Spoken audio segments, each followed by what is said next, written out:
하나님의 말씀 요한계시록 3장 1절 2절 말씀 다같이 봉독해 올립니다. 사대교회의 사자에게 편지하라. 하나님의 일곱 영과 일곱 별을 가지신 이가 이르시되 내가 내 이름을 내 행위를 아노니 내가 살았다는 이름은 가졌으나 죽은 자로다.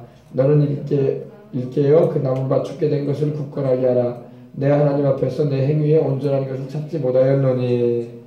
아멘. 자, 하나님의 일곱 영이 누구라고요? 바로 성령 하나님을 말씀하고 있습니다. 성령님은 The Spirit of Wisdom, 지혜의 성령이세요. The Spirit of Understanding, 총명의 성령이세요.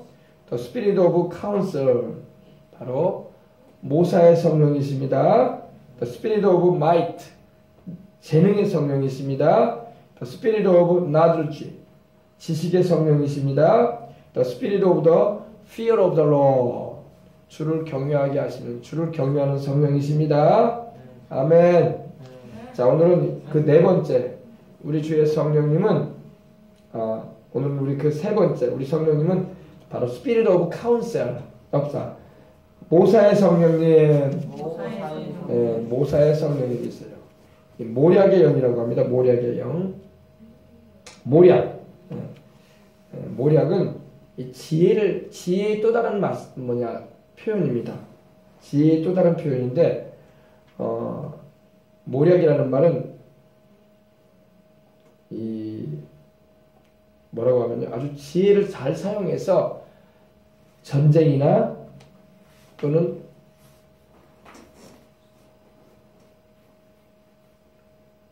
사업이나 또는 사람과의 관계 가운데서 승리와 성공을 가져오는 겁니다.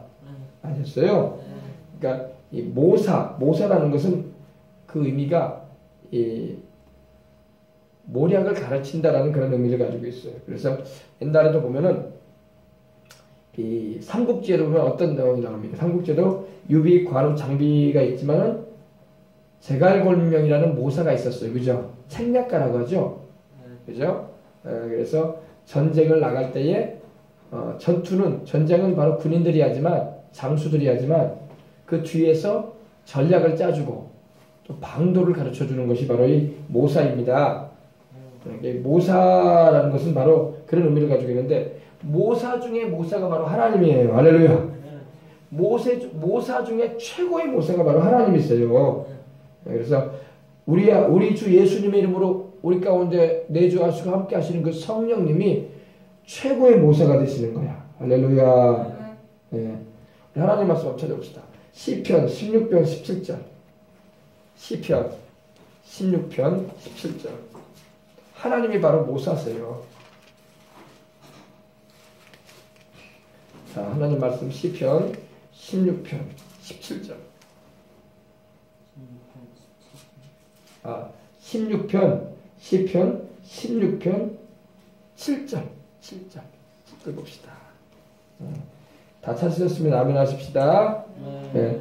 나를 훈계하신 야훼를 송축할지라 밤마다 내 양심이 나를 교훈하도다. 아멘. 훈계한다. 가르쳐준다 이 말입니다. 그죠? 교훈해주고 또 이렇게 경계도 시켜주고 바른 길로 갈 수 있도록 해준다는 겁니다.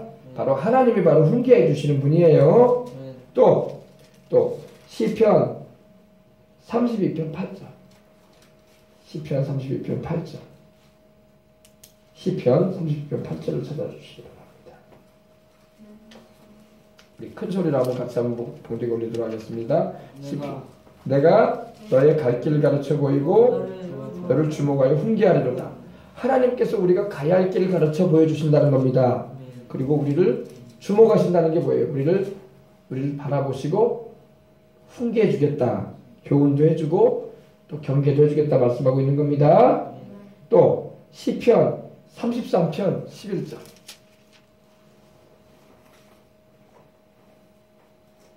시편 33편 11절.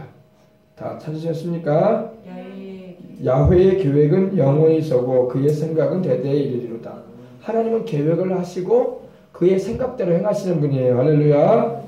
대대에 행하시는 분인데 바로 하나님은 이와 같이 모사 중에 모사가 됐습니다. 하나 더 찾아봅시다. 73편 24절. 인생을 살아갈 때에 이렇게 귀한 분이 우리 곁에 계신다는 게 얼마나 감사한지 몰라. 73편 24절 다 찾으셨습니까? 네, 하나님 말씀 봉독에 올리겠습니다. 주의 교훈으로 나를 인도하시고 후에는 영광으로 나를 영접하시리니. 아멘. 우리를 교훈해 주신다는 거야. 바른 길을 갈 수 있도록 가르쳐 주시고 훈계해 주시는 분이 하나님이십니다. 요한복음 14장 16절 우리에게 바로 하나님이 이러한 일을 하시는데 성령님이 오셔서 그 일을 계속하세요. 14장 26절. 자, 찾으셨으면 우리 다 같이 봉독에 올리겠습니다. 내가 아버지께로부터 너희에게 14장 26절이죠. 14장 26절. 보혜사 곧 아버지께서 내 이름으로 보내실 성령 그가 너희에게 모든 것을 가르치시고 내가 너희에게 말한 모든 것을 생각나게 하시리라. 아멘. 성령님이 바로 모사예요. 모사. 아멘. 원래 이 모략이라는 말은 이 정치적인 용어로 쓰일 때는 정적을 해하기 위해 정적이라는 것은 이 정치적인 상대를 말하는데 해하기 위해서 행하는 정치 기술을 말하는 게 모략이에요. 보통 이런 비밀 이해 아주 교활한 방법으로 행해집니다. 그래서 다른 사람을 해치려고 쓰는 꾀가 바로 모략이기도 한데 안 좋은 표현으로 부정적인 표현으로 쓰일 때는 이렇게 쓰이기도 합니다. 그래서 이 잘못된 모략, 중상모략이라고 하죠. 남을 해하기 위해서 하는 그런 모략, 꾸민다고 하죠. 개인 및 단체에 누명을 씌워가지고 그 사람을 몰락시키고 그 사람을 아예 그 사회에서 그 정치계에서나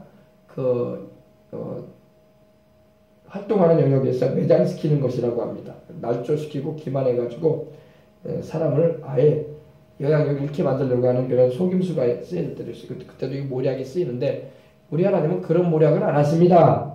우리 하나님은 우리를 선하고 의롭고 진실한 길로 인도하시고자 모사가 되셔서 우리를 도우시는 거예요. 여러분 우리 하나님의 성령은 우리에게 모략의 영이시여. 모략의 영. 할렐루야. 이 신천지라는 이단에서는 이 모략이라는 단어를 가지고 자기들이 잘못 사용하고 있어요. 왜냐? 거짓을 행하고 속임수를 써서라도 사람들을 자기 신천지 교회로 데려가기 위해서 이 여러 가지 방법과 수단을 가리지 않습니다. 그거는 잘못된 모략이에요. 하나님은 여러분 목적도 선해야 되고 방법도 선한 방법으로 역사하십니다. 목적이 아무리 자기들 나름대로 이득이 되고 덕이 된다고 할지라도 방법이 옳지 않으면 안 돼요. 하나님이 거짓을 이용해 가지고 사람들을 교회로 데려오는 걸 원하지 않습니다. 하나님은 진실한 분이고 하나님은 선하신 분이고 하나님은 의로운 분이지 하나님은 거짓을 통해 가지고 우리를 당신께로 이끌어들이는 그런 분이 아니세요. 아셨어요? 모략이라는 말을 잘못 사용하고 있어요. 우리 하나님의 성령님은 우리 성령님이 하시는 모략은 그러한 거짓과 인간의 수단과 방법과 거짓과 속임수로 하지 않습니다. 성령님은 진리의 영이세요. 진리라는 것은 거짓이 없다. 참되다는 거예요. 할렐루야. 예를 들면 우리 학생들이 마찬가지인 거예요. 내가 공부를 1등을 해가지고 내가 하나님의 영광을 높이겠다는 그런 목적을 가지고 공부를 한다고 합시다. 근데 열심히 공부는 안 하고 내가 제일 공부 잘하는 애의 컨닝 페이퍼를 통해서 내가 부정한 방법으로 내가 1등을 해가지고 사람들 앞에서 하나님을 전도하겠다. 그건 틀린 거예요. 바람직하지 않아요. 그죠? 하나님의 영광을 위한 목적이라도 방법도 정직해야 되고 의로워야 할 줄 믿습니다. 아멘. 잘못된 방법을 써가지고 그걸 가지고 하나님께 영광 돌릴 수는 없는 거예요. 하나님은 우리에게 목적도 선회하고 의로워야 되고 방법도 선한 방법과 의로운 방법으로 해야 할 줄 믿습니다. 그래서 여러분 우리는 이 모략을 주시는 분이고 하나님이 주시는 모략은 뭘까? 모략의 영이신 성령님은 우리로 하여금 하나님의 그 성품에 참여하게 하는 거예요. 하나님의 진실하심, 하나님의 선하심, 하나님의 의로우심을 통해서 우리를 인도해 주시는 거예요. 하나님의 성령은 거짓이 없는 분이에요. 그러므로 하나님의 성령은 진리 가운데로 우리를 인도하십니다. 하나님의 성령은 선하신 영이세요. 성령이 우리를 악한 길로 인도하지 않습니다. 하나님의 성령은 의로우신 하나님의 영이세요. 그러므로 우리를 의의 길로 인도해 주시는 겁니다. 할렐루야. 그래서 우리가 이거 잘 알아야 돼요. 그래서 여러분 성경에 보면 모략이라는 말이 나와요. 신명기 32장 28절에 보면은 하나님께서 모세를 통해서 예언하게 하시는 가운데 이런 말씀입니다. 그들은 모략이 없는 민족이라. 모략이 없는 민족이라. 그들 중에 분별력이 없다 이러셨어요. 그들 중에 깨달음이 없다 이겁니다. 이 모략이라는 말은 다른 게 아니라 모략이라는 말은 히브리어로 에스라는 말인데 이 카운셀, 다시 말해서 조언한다, 변호해준다, 상담해준다, 충고해준다 이런 의미를 가지고 있습니다. 또 어드바이스, 조언해준다, 충고해준다, 또 분명한 무슨 목적과 의도를 가지고 행하는 걸 말하는데 이 모략을 하나님은 우리에게 주시고자 하신다는 겁니다. 모략. 우리 하나님께서 우리에게 참으로 도움이 되시는 말씀을 주고 우리에게 삶의 바른 길로 인도해 주실 때 얼마나 감사해요. 그죠? 네. 그러나 모략이 없는 백성이라고 하실 때 바로 이스라엘 백성을 말하는 거예요. 네. 하나님이 함께하지 않으니 인간의 지혜와 인간의 수단과 방법으로 일이 이루어지지 않는다는 겁니다. 네. 그래서 이스라엘 백성들이 하나님을 섬기지 않게 되면 바로 이 모략이 없게 되고 그리고 분별력도 없어서 무엇이 옳은지 무엇이 선한지 무엇이 의로운지도 모르고 살고 만다는 것입니다. 아멘. 그 다음에 잠언서 21장 30절 한번 찾아보세요. 잠언서 21장 30절. 잠언에도 이 모략에 대해서 말씀을 하고 있습니다.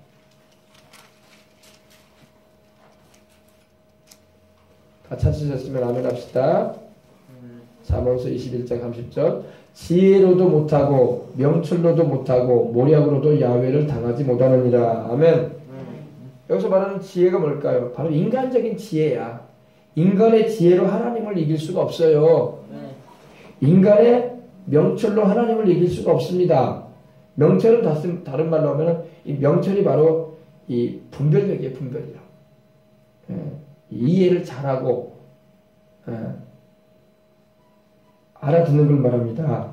인간의 그 명철로도 그리고 또 모략으로도 인간의 그 모략으로 하나님을 당할 수가 없습니다. 사람이 아무리 똑똑해도 하나님의 미련함만 못해요. 사람의 지혜가 하나님의 미련함을 이길 수가 없습니다.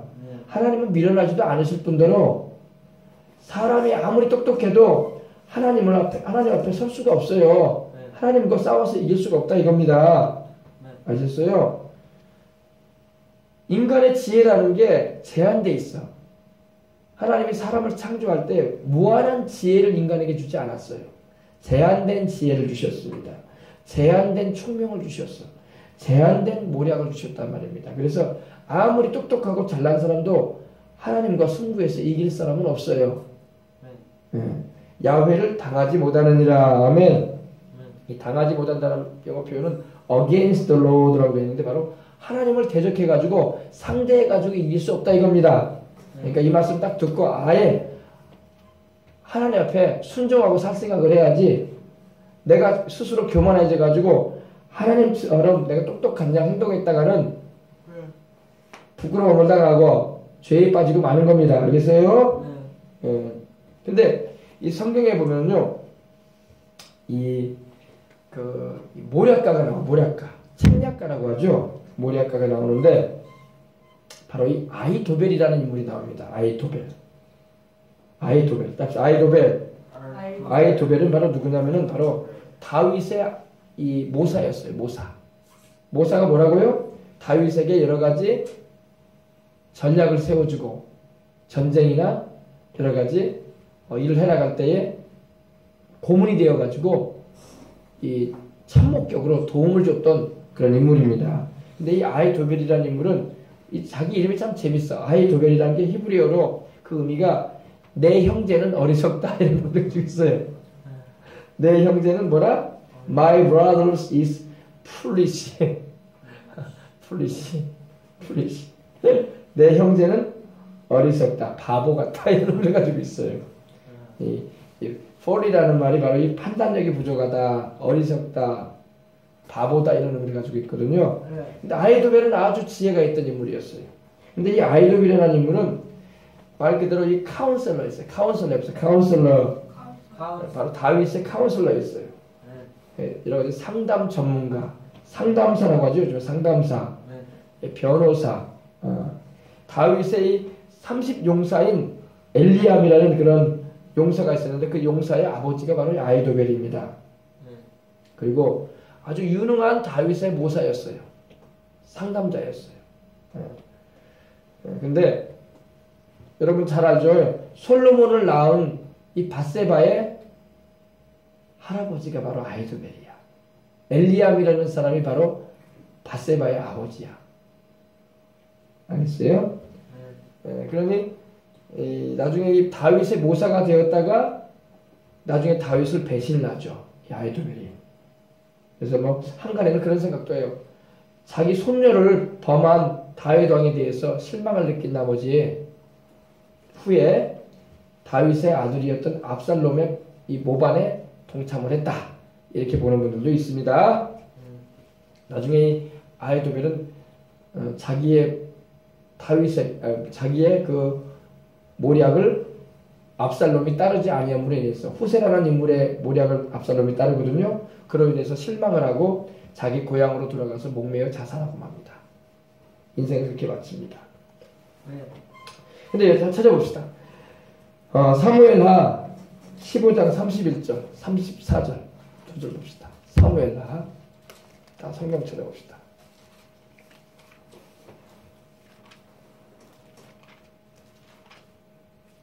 사무엘하 15장 지혜가 있어야 돼요. 할렐루야. 지혜의 한 부분이 바로 이 모략이에요. 모략. 자, 15장 몇 절이요? 31절, 34절. 어떤 사람이 다윗에게 알리되 압살롬과 함께 모반한 자들 가운데 아히도벨이 있나이다 하니 다윗이 이르되 야훼여 원하옵건대 아히도벨의 모략을 어리석게 하옵소서. 아멘. 다윗이 그 아들 압살롬은 다윗의 셋째 아들이에요. 큰아들의 이름이 암논이고 둘째가 아미나답이고 셋째가 압살롬입니다. 넷째가 아도니아예요. 다윗에게는 여러 아들이 있었어요. 물론 부인도 여러 명 있었어요. 근데 이 압살롬의 누이인 이 다말이 이 다윗의 큰아들인 암논에 의해서 부끄러운 일을 당하고 왔을 때에 배다른 형제였던 이 압살롬이 암논을 살해합니다. 사람을 시켜서 생일잔치를 벌인다고 해놓고 그리고 그 후에 어떤 일이 있게 되냐면은 이 압살롬이 그 아버지를 피해서 타 지역에 가서 숨어 지내게 됩니다. 그런 후에 수년이 지난 후에 다시 돌아옵니다. 다윗이 그 압살롬을 맞이해 주지 않습니다. 근데 압살롬이 나중에 그 아버지의 그 재판하는 일을 자기가 성문에 앉아가지고 해줘버립니다. 그래서 백성들의 마음을 도적질해요. 그래서 백성들은 압살롬을 왕으로 세우고자 하는 그런 분위기가 조성됩니다. 그렇게 구성이 될 때에 이 압살롬이 그 아버지를 모반합니다.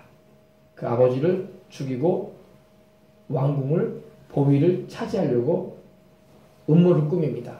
그 음모를 꾸밀 때에 이 아히도벨이 함께 동참하는 거예요. 아히도벨이. 그러니까 다윗이 참 여기 보세요. 30절 보면은 다윗이 감람산 길로 바로 예루살렘 지금도 예루살렘 성 옛성 다윗성이라고 하거든요. 예루살렘 그 올드 시티라고 하는데 예루살렘 그 정말로 그 옆에 기드론 골짜기 옆으로 감람산이 있어요. 올리브 열매가 많이 맺히는 그 올리브 나무산이 있는데 그 감람산길로 올라가고 있었어요. 그의 머리를 그가 가리고 맨발로 울며 갔습니다. 다윗이. 왜? 자식한테, 아들한테 쫓겨가지고 눈물을 흘리면서 기드론 골짜기를 지나서 감람산길로 올라갑니다. 피신하기 위해서. 아들이 죽이려고 하니까. 군사동원에서. 그래서 그와 함께 가는 모든 백성도 각각 자기의 머리를 가리고, 가렸다는 게 뭡니까? 슬픔을 말하는 거예요. 가리고 울면서 올라갔습니다. 그때에 어떤 사람이 다윗에게 말하는 거예요. 압살롬과 함께 모반한 자들 가운데, 모반이라는 말은 이 컨스피레이터라고 하는데, 컨스피레이터스라고 하는데, 이 공모자, 음모를 가담했다, 공모했다, 그런 음모를 꾸민 자들이다, 이런 의미를 가지고 있어요. 반란자다 이 말이에요. 반란자. 그러니까 이 아들이 아버지에게 반란을 일으킨 거야. 너무 일으키면 좀 덜 마음이 아프지. 그러나 자기 아들이 아버지를 죽이겠다고 반란을 일으킨 거예요. 아버지의 그 자리를 탐하고. 마귀가 역사한 거겠죠. 그죠? 마귀가 압살롬 안에 들어가서 모반의 일을 한 거예요. 그러니까 여러분, 마귀가 역사하면 부자지간에 정도 끊어져요. 가족이고 뭐고 없어. 권력을 얻기 위해서 악한 일을 저지른 것을 서슴없이 합니다. 다윗은 이 압살롬을 참 사랑했거든요. 나중에 이 압살롬이 어떻게 인생의 최후를 맞이합니까? 그가 왕이 타는 그 나귀를 타고 도망칠 때에, 요압 장군에 의해서 쫓기며 도망칠 때에 상수리 나무 가지에 그의 머리가, 얼마나 그 머리가 멋쟁이 머리였는지 그 머리가 장발이었어요. 그 머리가 상수리 나무 가지에 걸려가지고 나귀는 노새는 가버리고 압살롬은 머리가 걸려가지고 댕글댕글 걸려 있었어요. 그때 이 병사가 압살롬이 머리가 댕글댕글 걸려 있는 걸 봤어요. 매달려 있는 거, 머리에 매달려가지고 나무까지 몸이 걸려져 있는 걸 봤습니다. 그때에 병사가 압살롬을 해치려고 안 합니다. 왜? 그 전에 요압 장군과 장수들에게, 또 병사들에게 다윗이 명했거든요. 아들은 죽이지 말아라. 압살롬을 죽이지 말아라. 이게 부모의, 자식에 대한 아버지의 마음이죠. 그죠? 자식은 부모를 죽이겠다고, 아들은 아버지 죽이겠다고 공모하고 이렇게 악을 저질렀는데 아버지는 자식을 안 죽이는 거예요. 근데 그걸 다윗이 말했거든요. 아들 죽이지 말아라. 압살롬 죽이지 말아라. 신신당부를 했어요. 장수들에게, 또 병사들에게. 전쟁에 이기기만 하고 압살롬은 체포를 해라. 죽이지는 말아라. 근데 요압이, 다윗의 조카였던 요압이, 수루야의 아들이었고 다윗의 군대 장군이었던 이 요압이 압살롬이 상수리 나무 가지에 머리가 걸려가지고 댕글댕글하고 있다는 걸 소식을 듣고, 병사가 나는 왕이 죽이지 말라고 했기 때문에 죽일 수가 없어서 그냥 이렇게 왔습니다. 지금 저곳에 압살롬이 머리가 걸려가지고 댕글댕글하고 있습니다. 이랬어요. 그러니까 나는 너처럼 있을 수 없다고 차에 가지고 바로 달려가서 찔러버립니다. 죽으라고. 그러니까 다윗의 조카가, 그러니까 이종사촌가 아니야. 압살롬과는. 이종사촌이 자기 동생을 죽인 거야. 그런 일이 벌어집니다. 그래서 모반자의 최후가 그렇게 되고 맙니다. 아셨어요? 근데 이 모반할 때, 여러분, 하나님은요, 모반하는 걸 기뻐하지 않습니다. 반란을 꾀하는 걸 기뻐하지 않아요. 왜? 반란자마다 하나님께서 인생을 편안하게 눈 감게 않으셨어. 비참하게 다 죽었어. 이 아히도벨도 마찬가지였어. 이 아히도벨도 모반자들 가운데 하나에 있었다고 했잖아요. 그죠? 다윗이 무슨 기도를 하나 봅시다. 압살롬과 함께 모반자들 가운데 아히도벨이 있나이다. 다윗이 그때 충격을 먹었을 거야. 아니, 나와 함께 있던, 다윗이 시편에도 그런 말이 있거든요. 나와 함께 식탁에 앉아서 떡을 먹던 자가 그 밭두꿈치를 들었다는 말씀이 나옵니다. 이것은 바로 배반을 했다는 거예요. 배반. 배신을 당했다는 거예요. 다윗이. 그죠? 그때 다윗이 하나님께 기도합니다. 그 소식을 듣고 다윗이 이르되, 야훼여 하나님이여 원하옵건대 아히도벨의 모략을 어리석게 하옵소서. 아멘. 아히도벨이라는 사람의 모략을 어리석게 해달라고 기도를 합니다. 이 기도를 하나님 들으셨을까요? 안 들으셨을까요? 아히도벨의 모략은 아주 하나님께로부터 나온 모략처럼 정확했어요. 근데 하나님께서 아히도벨을 기뻐하지 않으셨어. 예. 그래서 아히도벨이 나중에 죽고 맙니다. 34절 봅시다. 그러나 네가 만일 성읍으로 돌아가서 압살롬에게 말하기를 왕이여 내가 왕의 종이니이다. 전에는 내가 왕의 아버지의 종이었더니 이제는 내가 왕의 종이니이다 하면 네가 나를 위하여 아히도벨의 모략을 패하게 하리라. 라면 예언적인 말을 합니다. 왜냐하면 이건 33절에 보면은 이 32절 다윗이 하나님을 경배하는 마루턱에 이를 때에 아렉 사람 후세, 이 아렉 사람 후세는 다윗의 친구라고 나와요. 다윗의 친구.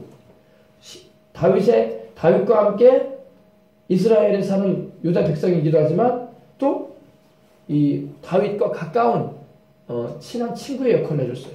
후세가 옷을 찢고 흙을 머리에 덮어쓰고 다윗을 맞으러 온 거. 왜 그랬을까요? 다윗이 그 아들에게 쫓겨서 지금 감람산으로 올라가고 있다, 몸을 피신하기 위해서 울면서 가고 있다는 소식을 들으니까 너무 마음이 아픈 거야. 그래서 후세가 옷을 찢었다는 것은 슬픔을 말하는 거야. 옷을 찢으며 흙을 머리에 덮어쓰고 너무 괴롭다 이거야. 그래서 다윗을 맞으러 온 거야. 그러니까 다윗이 후세에게 말하는 거예요. 네가 만일 나와 함께 나아가면 내게 눈을 끼치리라. 네가 지금 나 따라오면 안 된다.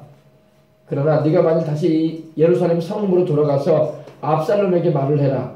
왕이여 내가 왕의 종입니다. 전에는 내가 왕의 아버지의 종이었더니 이제는 내가 왕의 종이니이다 하면 네가 나를 위하여 아히도벨의 모략을 패하게 하리라. 이 후세가 아히도벨의 모략을 패하게 하는 일을 하게 될 거라는 겁니다. 아셨어요? 그래서 나중에 보게 되면 압살롬이 아히도벨의 모략을 듣지 않고 후세의 말을 듣고 행동합니다. 그래서 다윗이 위기에서 벗어나게 되고 나중에는 압살롬이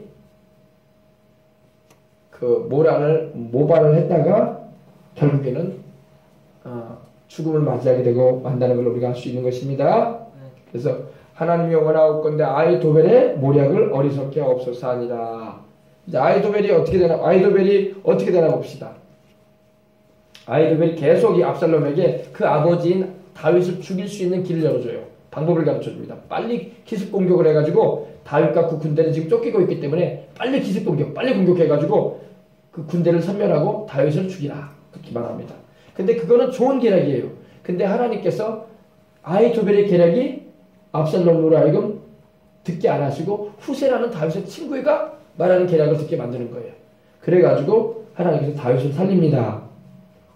아멘. 네, 그래서 아히도벨이 베푼 그 계략이 월등히 좋은데도 압살롬이 어리석게 그 계략을 따르지 않고 후세의 계략을 따릅니다. 자, 이제 압살롬이 어떻게 되나 보십시다. 18장 9절 봅시다. 18장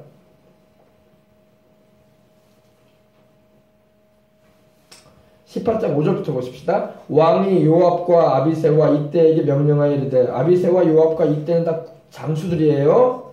나를 위하여 젊은 압살롬을 너그러이 대우하라. 아니 왕이 압살롬을 위하여 모든 군 지휘관들에게 명령할 때에 백성들이 다 들으니라. 이에 백성이 이스라엘을 치러 들로 나가서 에브라임 수풀에서 싸우더니 거기서 이스라엘 백성이 다윗의 부하들에게 패하매 그날 그곳에서 전사자가 많아 2만 명이 이르고 2만 명이나 죽습니다. 그 땅에서 사면으로 퍼져 싸웠으므로 그날에 수풀에서 죽은 자가 칼에 죽은 자보다 많았더라. 압살롬이 다윗의 부하들과 마주치니라. 압살롬이 노새를 탔는데, 이 노새는 원래 왕자들이 타거든요. 왕이나 왕자들이 타고 다니는 거예요. 그 노새가 큰 상수리나무 번성한 가지 아래로 지날 때에 압살롬의 머리가 그 상수리나무 나무에 걸림에 그가 공중과 땅 사이에 달리고 그가 탔던 노새는 그 아래로 빠져나간지라. 한 사람이 보고 요압에게 알려 이르되 내가 보니 압살롬이 상수리나무에 달렸더이다 하니 요압이 그 알린 사람에게 이르되 네가 보고 어찌하여 당장에 쳐서 땅에 떨어뜨리지 아니하였느냐.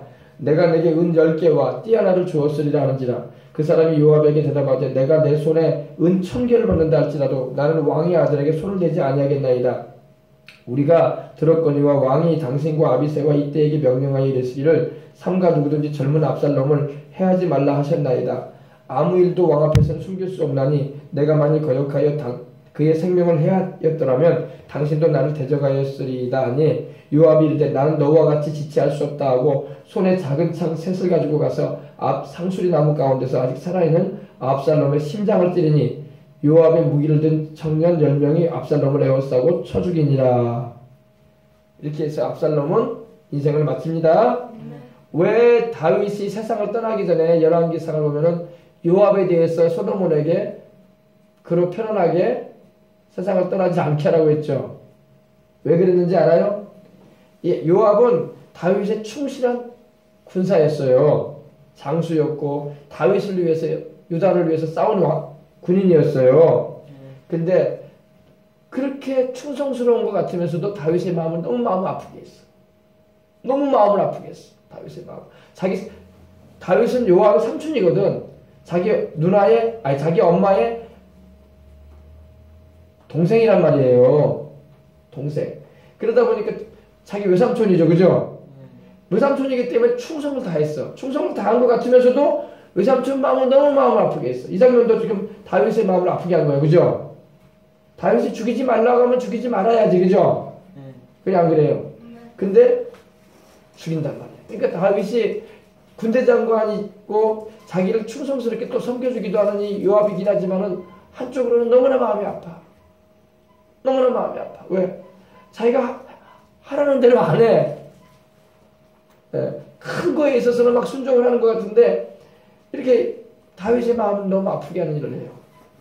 그래서 나중에 솔로몬에게 요압으로 하여금 나중에 또 아도니아를 따름으로 인해서 솔로몬의 마음에서도 또 벗어났죠. 그러므로 인해서 다윗이 마음이 크게 아팠어요. 알겠습니까? 그럼 이제 아히도벨이 어떻게 되나 봅시다. 아히도벨.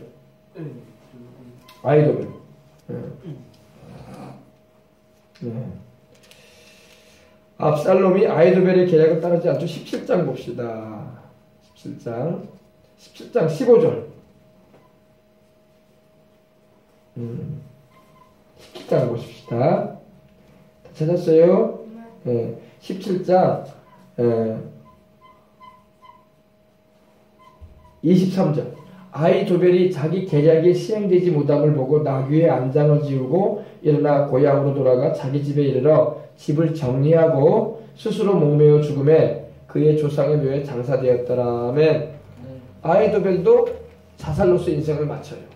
세상에 그렇게 뛰어난 모략가인데도 하나님의 뜻도 알지 못하고 죄인의 길로 행하고 악인의 꾀를 쫓다가 그만 자기 인생도 비참하게 마친 겁니다.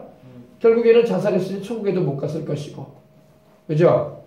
그러니까 이 모략가라고 해도 하나님 없는 모략가, 뛰어난 지혜를 가지고 있다고 할지라도 하나님이 없이 인생 살면 인생이 맞춰질 때 비참하단 말이에요.